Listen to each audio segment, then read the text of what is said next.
गणपति महाराज की जय। बोलिए शंकर भगवान की जय। उमापति महेश की जय। सोमवार व्रत कथा। एक साहूकार था जिसके घर किसी प्रकार की कमी नहीं थी, परंतु उसको एक दुख था। उसका कोई पुत्र न था। वह इसी चिंता में रात दिन रहता और वह पुत्र की कामना के लिए प्रति सोमवार को शिव जी का व्रत और पूजन करता था। सायंकाल को शिव मंदिर में जाकर के शिव जी पर दीपक जलाया करता था। उसकी भक्ति भाव को देखकर एक समय पार्वती जी ने शिव जी महाराज से कहा कि यह साहूकार आपका अन्य भक्त है और सदैव आपका व्रत किया करता है, पूजन बड़ी श्रद्धा के साथ करता है। इसकी मनोकामना पूर्ण करनी चाहिए। शिव जी ने कहा कि हे पार्वती, यह संसार कर्म क्षेत्र है। जैसे किसान खेत में जैसा बीज बोता है वैसा ही फल काटता है, उसी तरह से इस संसार में जैसा करते हैं वैसा ही फल मिलता है। पार्वती जी ने अत्यंत आग्रह से कहा कि महाराज, जब यह आपका भक्त है और यदि इसको किसी प्रकार का कोई दुख है तो उसको अवश्य दूर करना चाहिए, क्योंकि आप सदैव अपने भक्तों पर दयालु हैं, उनके दुखों को दूर करते हैं। यदि आप ऐसा न करेंगे तो मनुष्य क्यों आपकी सेवा व्रत करेंगे। पार्वती जी का ऐसा आग्रह देख शिव जी महाराज कहने लगे, हे पार्वती, इसके कोई पुत्र नहीं है, इसी चिंता से यह दुखी रहता है। इसके भाग्य में पुत्र न होने पर भी मैं इसको पुत्र की प्राप्ति का वर देता हूँ, परंतु वह पुत्र केवल 12 वर्ष तक जीवित रहेगा। इसके पश्चात वह मृत्यु को प्राप्त हो जाएगा। इससे अधिक मैं और कुछ नहीं कर सकता। वह सब बातें साहूकार सुन रहा था। इससे उसको न कुछ प्रसन्नता हुई और न ही कुछ कष्ट हुआ। वह पहले जैसा ही शिव जी महाराज का व्रत और पूजन करता रहा। कुछ काल व्यतीत होने जाने पर साहूकार की स्त्री गर्भवती हुई और 10वें महीने उसके गर्भ से अति सुंदर पुत्र की प्राप्ति हुई। साहूकार के घर में बहुत खुशी मनाई गई, परंतु साहूकार ने उसकी केवल 12 वर्ष की आयु जान कोई अधिक प्रसन्नता प्रकट न की और न ही किसी को भेद बतलाया। जब वह 11 वर्ष का हो गया तो उस बालक की माता ने उसके पिता से विवाह आदि के लिए कहा, परंतु वह साहूकार कहने लगा कि अभी इसका विवाह न करूँगा और काशी जी पढ़ने के लिए भेज दूंगा। फिर साहूकार ने अपने साले अर्थात उस बालक के मामा को बुला लिया। उसको बहुत सा धन देकर कहा कि तुम बालक को काशी जी पढ़ने के लिए ले जाओ और रास्ते में जिस स्थान पर भी जाओ यज्ञ करो और ब्राह्मणों को भोजन कराते जाओ।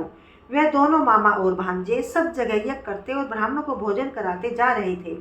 रास्ते में उनको एक शहर पड़ा। उस शहर के राजा की कन्या का विवाह था। दूसरे राजा का लड़का जो विवाह कराने के लिए बारात लेकर आया था, वह एक आंख से काना था। उसके पिता को इस बात की बड़ी चिंता थी कि कहीं वर को देख कन्या के माता पिता विवाह में किसी प्रकार की अड़चन पैदा न कर दे। इस कारण जब उसने अति सुंदर सेठ के लड़के को देखा तो मन में विचार किया कि क्यों न ढुकाव के कपड़े पहनाकर इसको विवाह के लिए ले जाया जाए।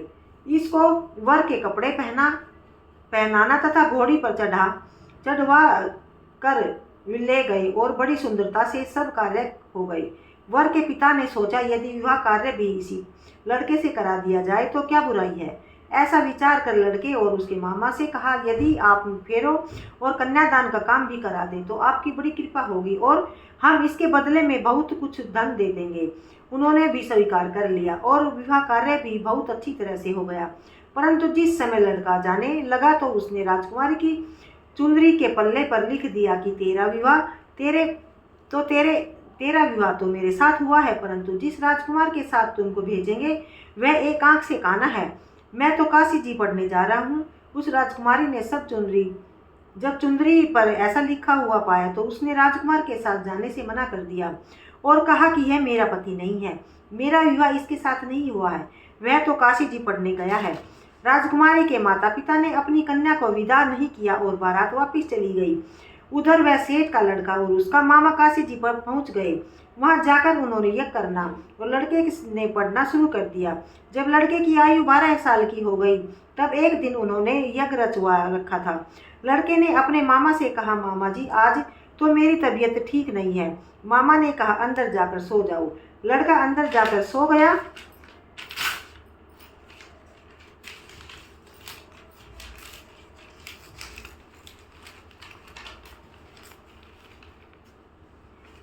सो गया और थोड़ी देर में उसके प्राण निकल गए।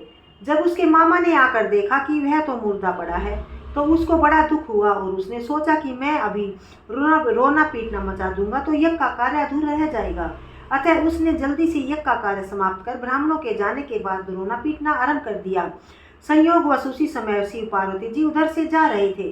पार्वती जी कहने लगी, महाराज कोई दुखिया रो रहा है, इसके कष्टों को दूर करो। तब शिव जी बोले, इसकी आयु इतनी ही थी, सो भोग चुका। पार्वती ने कहा कि महाराज कृपा करके इस बालक को और आयु दे दो, अन्यथा इसके माता पिता तड़प तड़प कर मर जाएंगे।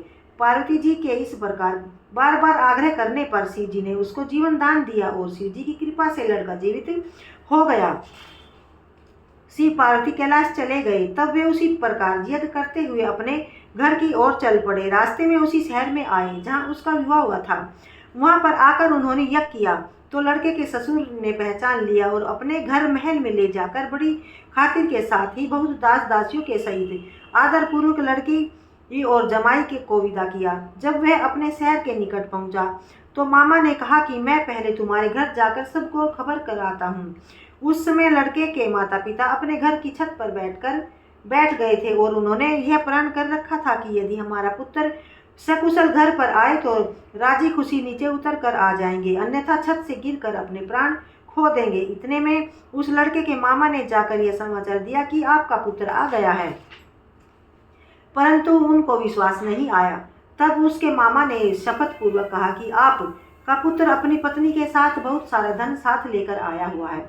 तो सेठ ने आनंद के साथ उसका स्वागत किया और बड़ी प्रसन्नता से रहने लगे। इसी प्रकार जो कोई भी इस कथा को पढ़ता या सुनता है उसके भी सब दुख दूर होकर उसकी समस्त मनोकामना पूर्ण होती हैं। बोले शंकर भगवान की जय हो। हरे हरे महादेव, हरे हरे महादेव, उमापति महादेव की जय हो।